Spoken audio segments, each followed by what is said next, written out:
Eu tinha 36 anos, quando minha terapeuta me fez uma pergunta que mudou todo o meu mundo.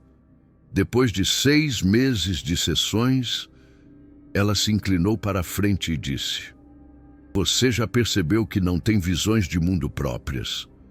Que tudo o que você pensa é exatamente o que sua mãe pensaria?" Fiquei em choque. Claro que eu tinha visões de mundo próprias, mas quando ela me pediu para nomear uma só coisa em que eu acreditasse que minha mãe discordasse, eu travei completamente. Não consegui pensar em nada.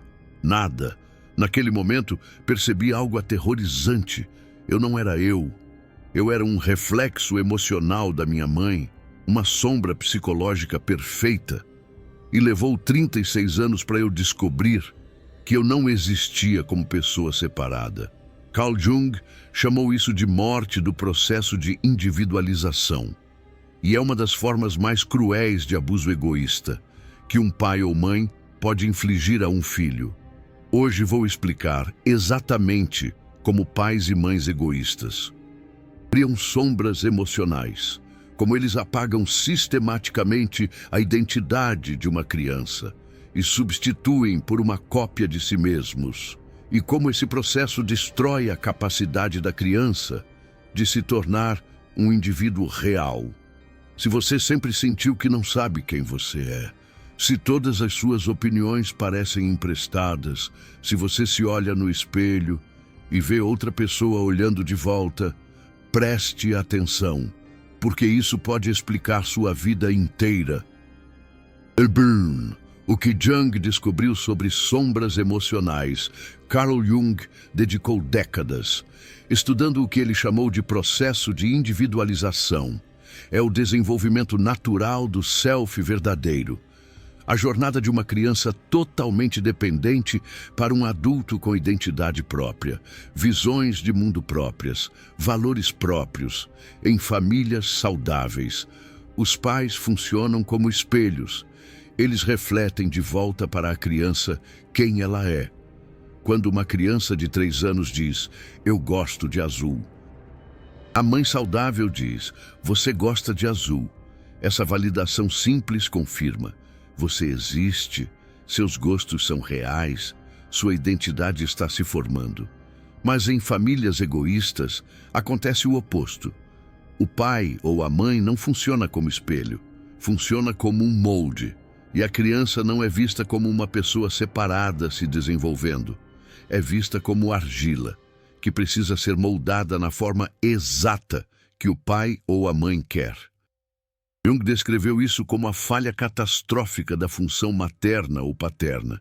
Ao invés de nutrirem a emergência do self verdadeiro da criança, esses pais sistematicamente o destroem e substituem por uma versão miniaturizada de si mesmos. E a criança, que precisa desesperadamente do amor e aprovação dos pais para sobreviver, colabora inconscientemente com a própria destruição.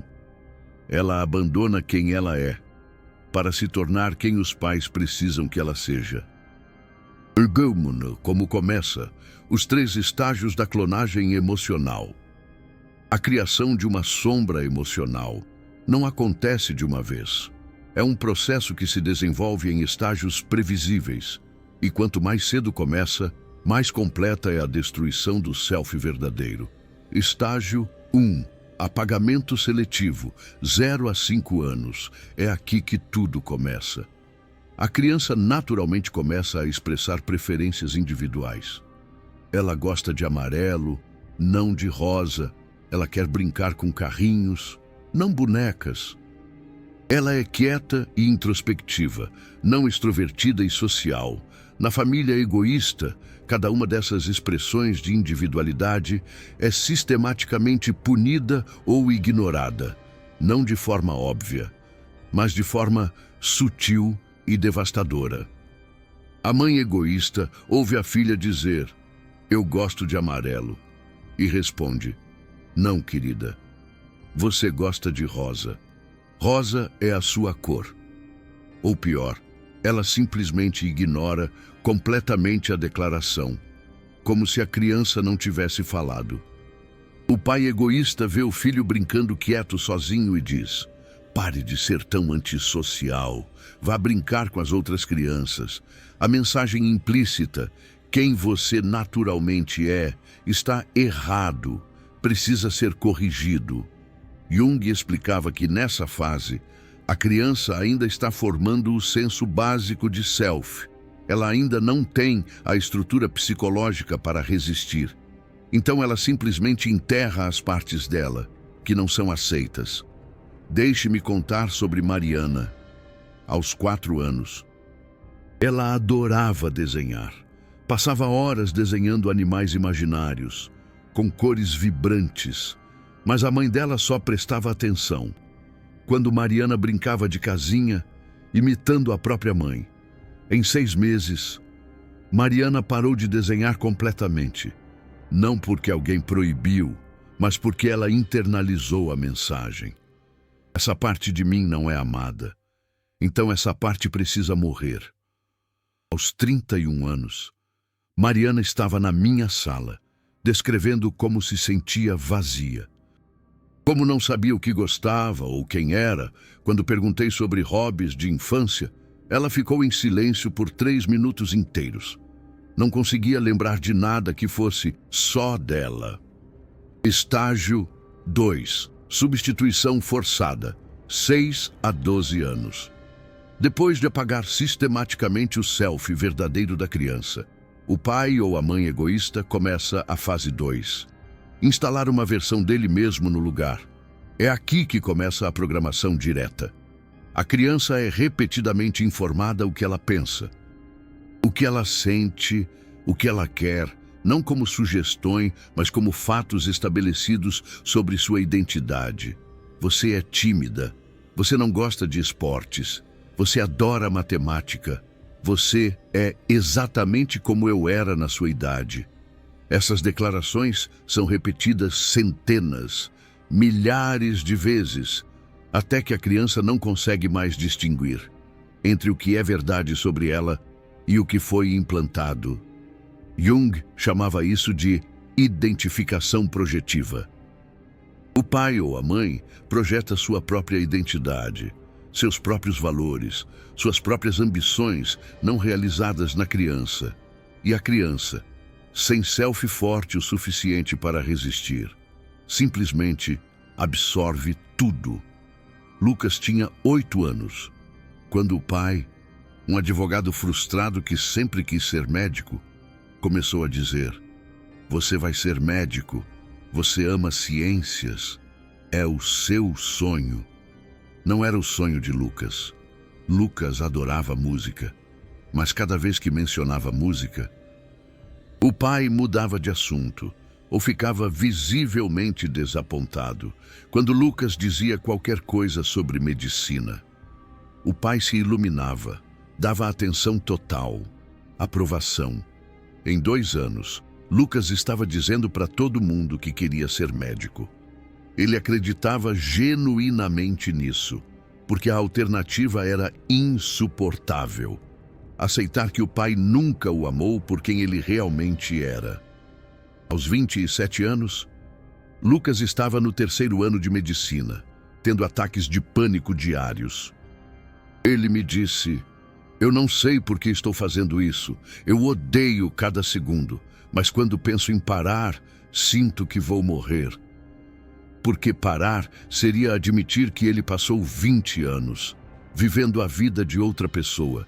Seria enfrentar o vazio, onde deveria estar seu self verdadeiro. Estágio 3. Solidificação e automatização. Adolescência. Na adolescência, algo devastador acontece. A sombra emocional se torna automática. A criança não precisa mais da presença física dos pais para continuar se apagando. Ela internalizou o pai ou a mãe egoísta completamente. Jung descreveu isso como a formação de um complexo parental dominante. É uma estrutura psicológica interna que continua o trabalho dos pais, mesmo quando eles não estão presentes. Uma voz interna que constantemente policia qualquer emergência do self verdadeiro. A adolescência deveria ser a fase onde a individualização se acelera, onde o jovem naturalmente se rebela, experimenta identidades, forma visões de mundo próprias. É o laboratório natural da formação do self. Mas a sombra emocional não pode se individualizar, porque qualquer movimento em direção a uma identidade separada ativa pânico profundo. A criança internalizou que ser diferente dos pais significa perder o amor deles. E perder o amor deles equivale psicologicamente à morte. Então, ao invés de se individualizar, o adolescente clonado se torna ainda mais rígido, ainda mais parecido com os pais, enquanto os colegas estão experimentando roupas diferentes, músicas diferentes, ideias diferentes. A sombra está se tornando uma réplica cada vez mais perfeita. Os 4 mecanismos da clonagem. Carl Jung identificou 4 mecanismos psicológicos específicos que pais egoístas usam, geralmente de forma completamente inconsciente, para criar sombras emocionais. Mecanismo 1. Negação da alteridade.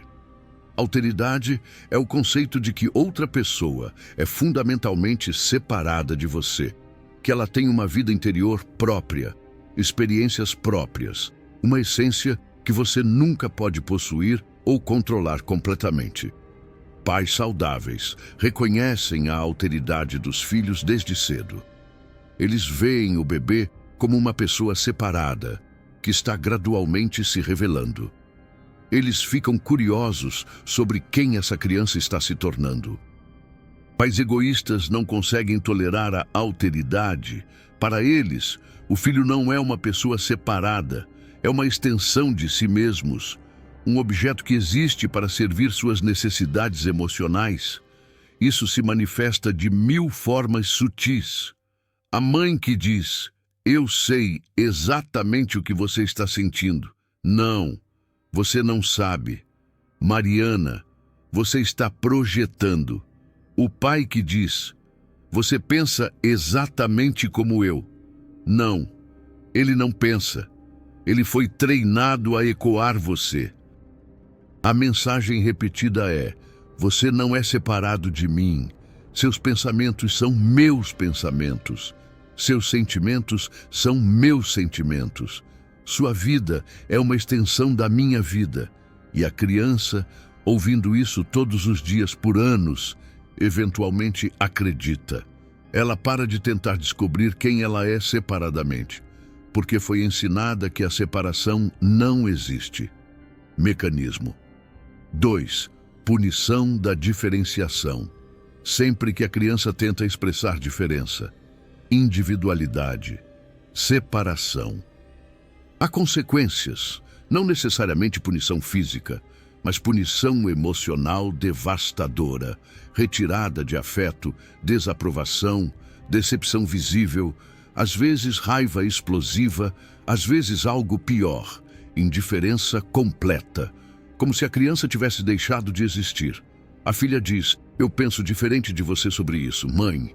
A mãe fica fria, distante, retira afeto por dias. A mensagem: diferença leva ao abandono, conformidade leva ao amor. O filho diz: "Eu quero seguir um caminho diferente do que você escolheu para mim." Pai.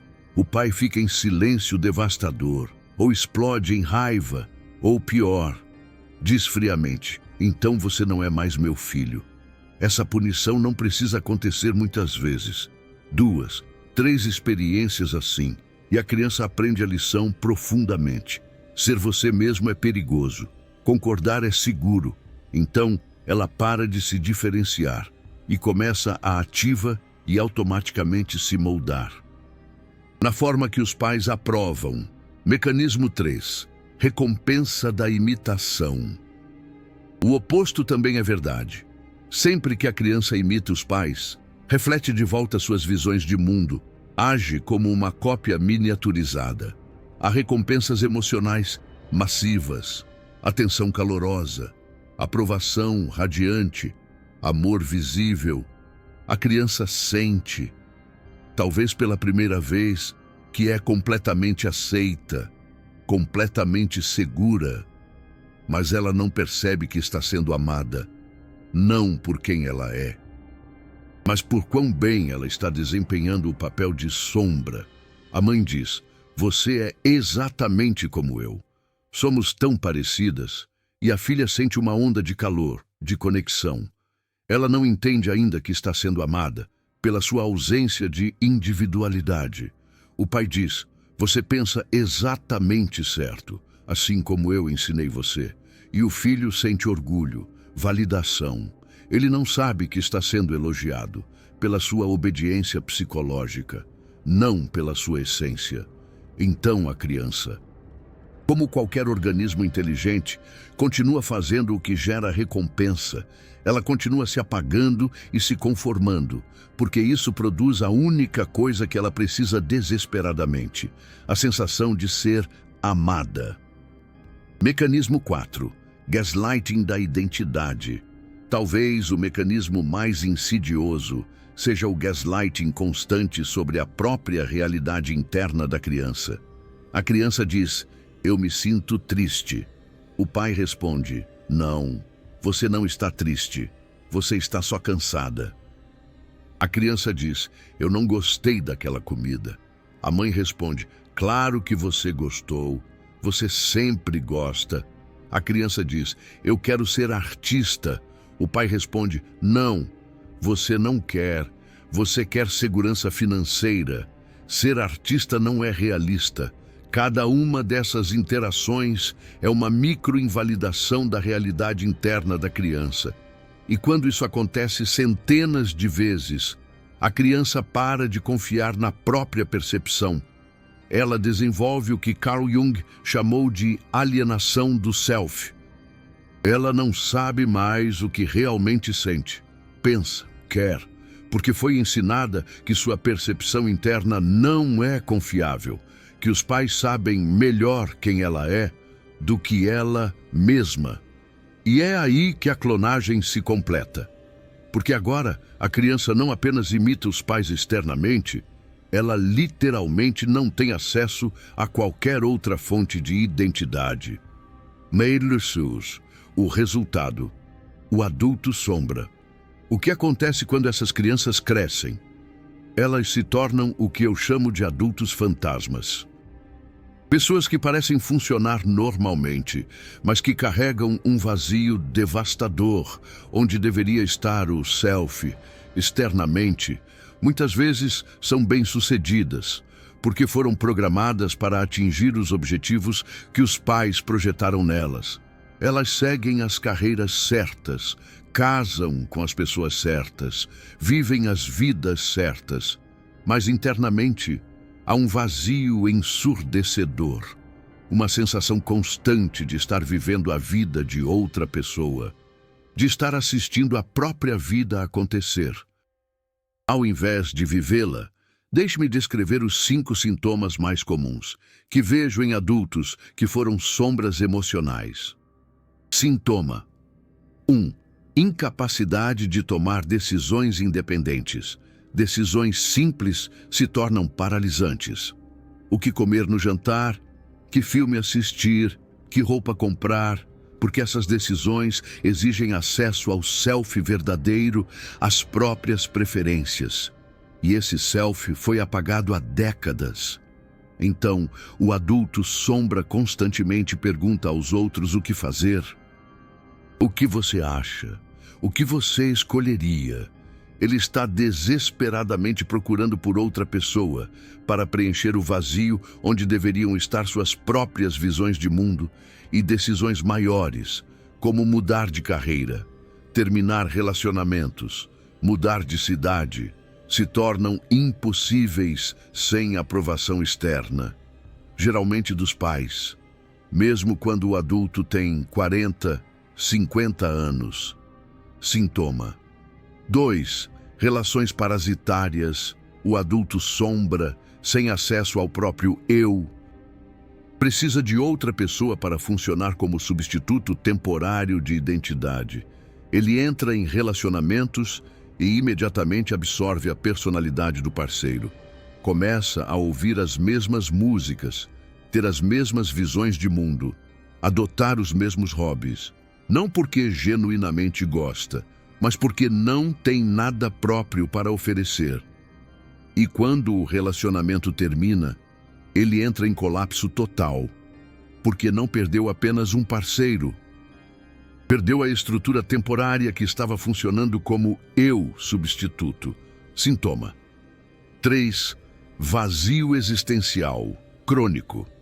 Há uma sensação constante de vazio, de que falta algo fundamental, como se houvesse um buraco no centro da existência que nada consegue preencher. Esse vazio é o espaço onde deveria estar o eu verdadeiro, e nenhuma quantidade de sucesso externo, relacionamentos, posses, experiências consegue preenchê-lo. Porque todas essas coisas são vividas através de um eu falso que foi instalado pelos pais. O adulto sombra muitas vezes descreve a vida como sem cor, plana, como assistir TV ao invés de viver, porque de fato ele não está vivendo sua própria vida. Está executando um programa que foi instalado décadas atrás. Sintoma 4. Incapacidade de saber o que quer. Essa é talvez a manifestação mais dolorosa. O adulto sombra literalmente não sabe o que quer. Não em decisões grandes, nem em decisões pequenas. Você quer ir ao cinema ou jantar fora? Tanto faz. O que você prefere? Não sei. Qual é o seu sonho? Silêncio paralisado. Porque querer algo requer acesso ao eu verdadeiro. Requer contato com desejos autênticos.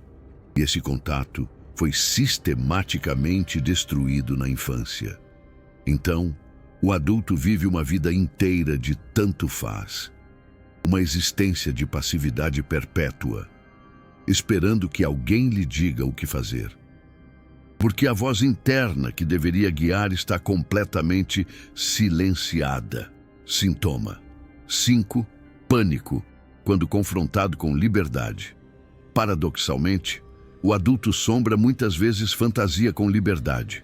Sonha em se mudar para longe dos pais, em seguir um caminho completamente diferente, em finalmente fazer o que quer. Mas quando a liberdade realmente aparece, quando os pais morrem, ou ele se muda para outra cidade, ou finalmente tem recursos para escolher, algo terrível acontece, pânico absoluto, porque liberdade exige um eu para fazer escolhas, e ele não tem um. Então, ao invés de libertação, ele sente desintegração iminente, como se fosse desaparecer completamente sem a estrutura externa definindo quem ele é.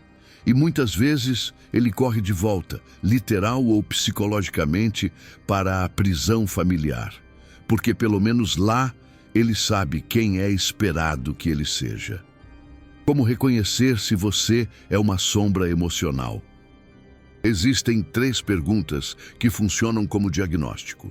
Se você responder sim a 2 ou mais, é muito provável que você tenha sido criado como uma sombra emocional.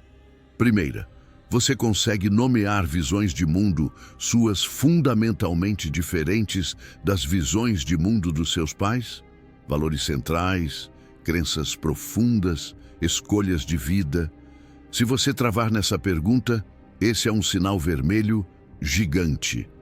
Segunda, quando toma uma decisão importante, a voz na sua cabeça é sua ou dos seus pais? Se é predominantemente a voz deles, você está operando através de um programa instalado, não através de um eu autêntico. Terceira, você já teve a sensação de estar vivendo a vida de outra pessoa?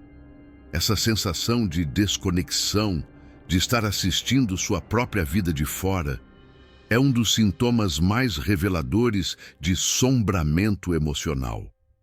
O caminho de volta, como recuperar o eu verdadeiro, Carl Jung acreditava profundamente que o eu verdadeiro nunca morre completamente. Não importa quão completamente tenha sido enterrado, ele está lá, adormecido, esperando para emergir. Mas o processo de recuperação não é fácil, não é rápido e exige enfrentar um dos medos mais profundos que um ser humano pode sentir: o medo de existir separadamente das pessoas que nos criaram. Deixe-me descrever o processo em 4 fases. Isso não é teoria. É o mapa que vi dezenas de pessoas seguirem para sair do sombramento emocional e começar a viver como indivíduos reais. Fase 1. O despertar doloroso. A recuperação sempre começa com um momento de despertar. Muitas vezes é um colapso, um ataque de pânico, uma crise existencial, uma sensação súbita e avassaladora de que você não pode continuar vivendo assim. Para Mariana, foi aos 33 anos. Ela tinha acabado de ser promovida a gerente em um banco. Era exatamente a posição que o pai dela sempre disse que ela deveria almejar. Mas no dia da promoção, ao invés de alegria, ela sentiu terror. Ela me ligou 2 horas depois, em pânico. Eu não quero isso. Eu nunca quis isso. Eu não sei o que eu quero, mas não é isso. Quem eu sou? Esse despertar é doloroso, porque vem com percepções devastadoras. Perceber que você passou décadas vivendo a vida de outra pessoa, que as pessoas que deveriam ter amado você pelo que você era, na verdade amavam uma versão fabricada, que você colaborou com a própria destruição. A tentação nessa fase é recuar, dizer que estava exagerando, que está tudo bem, que você está feliz, voltar para o sono confortável da conformidade. Mas se você conseguir tolerar a dor, se conseguir ficar com as percepções, algo começa a mudar. Uma pequena voz, muito quieta, começa a falar. É a voz do seu eu verdadeiro, e ela está furiosa. Fase 2. Luto e raiva. Quando você começa a perceber a extensão do que foi feito com você, 2 emoções massivas aparecem: luto e raiva. Luto pela infância que você não teve, pela pessoa que você poderia ter sido, pelos anos perdidos vivendo no piloto automático, pela traição fundamental de ter sido tratado como objeto, não como pessoa. E raiva. Raiva dos pais que fizeram isso. Raiva de si mesmo por ter colaborado. Raiva do mundo que não percebeu, não interveio, não o salvou. Essa fase assusta muitas pessoas, especialmente sombras emocionais, que foram treinadas a nunca expressar raiva, especialmente em relação aos pais. Mas Carl Jung era claro: a raiva é absolutamente necessária, porque raiva é a emoção da autoproteção. É o eu verdadeiro finalmente dizendo: isso não era certo, eu não merecia isso, eu sou separado, eu importo. Lucas passou 8 meses nessa fase, 8 meses de raiva intensa, visitando memórias de infância com novos olhos. Vendo pela primeira vez como cada expressão de individualidade foi sistematicamente esmagada, ele me disse: eu sempre achei que meus pais eram perfeitos, que o problema era comigo. Agora eu vejo que eles me destruíram e nem perceberam, porque eles estavam tão aprisionados no próprio egoísmo que nunca me viram como uma pessoa real. Essa percepção é libertadora, mas também aterrorizante, porque agora você tem que reconstruir tudo do zero. Fase 3. Experimentação e descoberta. Aqui é onde o trabalho real começa. Você tem que descobrir quem você é, e a única forma de fazer isso é experimentar. Carl Jung chamava essa fase de confronto com as possibilidades do self. Você tem que tentar coisas, muitas coisas. A maioria não vai ressoar. Algumas vão, e lentamente você começa a perceber padrões, preferências, uma voz autêntica emergindo, para reflexos emocionais. Essa fase é paralisante no começo, porque eles não sabem nem por onde começar. Toda a vida deles foi programada. Como você descobre o que gosta quando nunca teve permissão para gostar de nada? A resposta é: você começa pequeno, ridiculamente pequeno. Mariana começou com comida. Por 38 anos ela comia o que a mãe comia, gostava do que a mãe gostava. Então ela começou a experimentar um sabor novo por semana, documentando suas reações reais, não o que achava que deveria sentir. Descobriu que odiava café, apesar de ter tomado diariamente por 20 anos, porque a mãe dizia que ela amava café. Descobriu que adorava comida japonesa, que nunca tinha tentado, porque a mãe dizia que ela não gostaria. Parece trivial, mas não é. Cada pequena descoberta autêntica é uma célula do self verdadeiro sendo reconstruída. Você faz isso com tudo: música, filmes, roupas, hobbies, visões de mundo, valores. Lentamente, pacientemente, você começa a descobrir quem você é, quando não está tentando ser a projeção de outra pessoa, e algo maravilhoso começa a acontecer. Você começa a sentir substância, peso, realidade, como se você estivesse finalmente habitando seu próprio corpo, sua própria vida. Fase 4. Confronto e separação. Eventualmente, se você está fazendo o trabalho, você tem que confrontar os pais.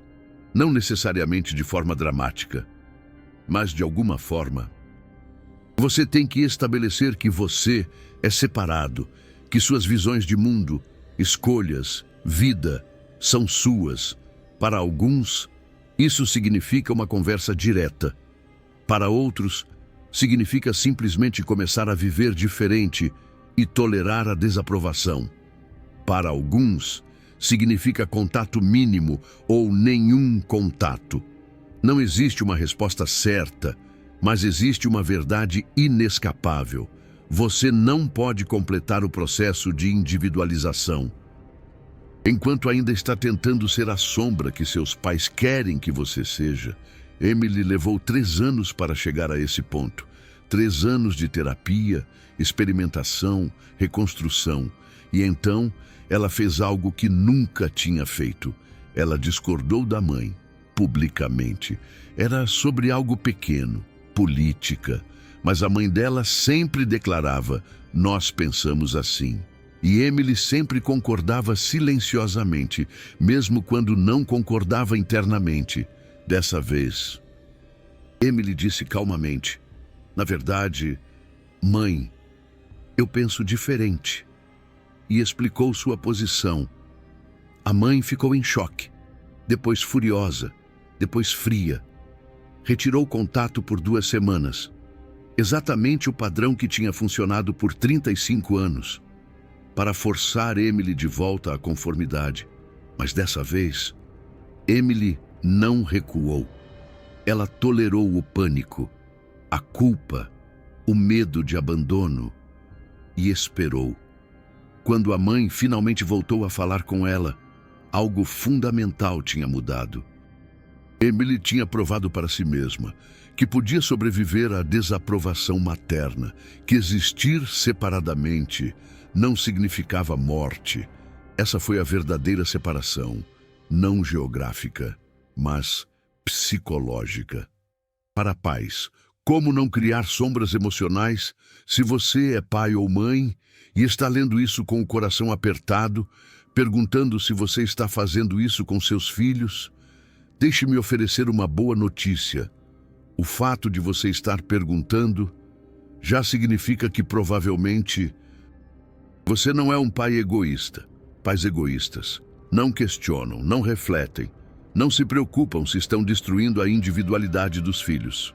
Mas todos os pais, mesmo os saudáveis, às vezes escorregam em comportamentos de clonagem, especialmente quando estão cansados, estressados ou operando no piloto automático. Então aqui estão 5 práticas concretas que protegem contra a criação de reflexos emocionais. Prática 1. Validação incondicional da realidade interna. Quando seu filho diz, "Eu me sinto triste", não corrija, não minimize, não explique por que ele não deveria se sentir assim. Simplesmente reflita, você está se sentindo triste. Essa validação simples faz 2 coisas críticas. Primeiro, confirma que a percepção interna dele é real e confiável. Segundo, estabelece que ele é uma pessoa separada, com uma vida emocional própria, que você respeita. Prática 2. Curiosidade genuína sobre quem eles estão se tornando. Ao invés de declarar quem seu filho é, pergunte e realmente escute, sem agenda, sem tentar moldar a resposta. O que você achou disso? Como você se sentiu? O que você quer? E então fique quieto. Deixe espaço para que eles descubram e articulem suas próprias respostas. Essa curiosidade comunica: eu não sei quem você é. Você está se revelando e eu estou fascinado em descobrir. Prática 3. Celebração da diferença. Quando seu filho expressa uma preferência, visão de mundo ou escolha diferente da sua, celebre, mesmo que internamente você não goste. Você gosta de verde? Que interessante. Eu sempre preferi azul. Mas verde é uma ótima escolha. Você tem seu próprio gosto. Essa celebração da diferença ensina que separação é segura, que ser diferente de você não significa perder seu amor. Prática 4. Permissão para experimentar e falhar.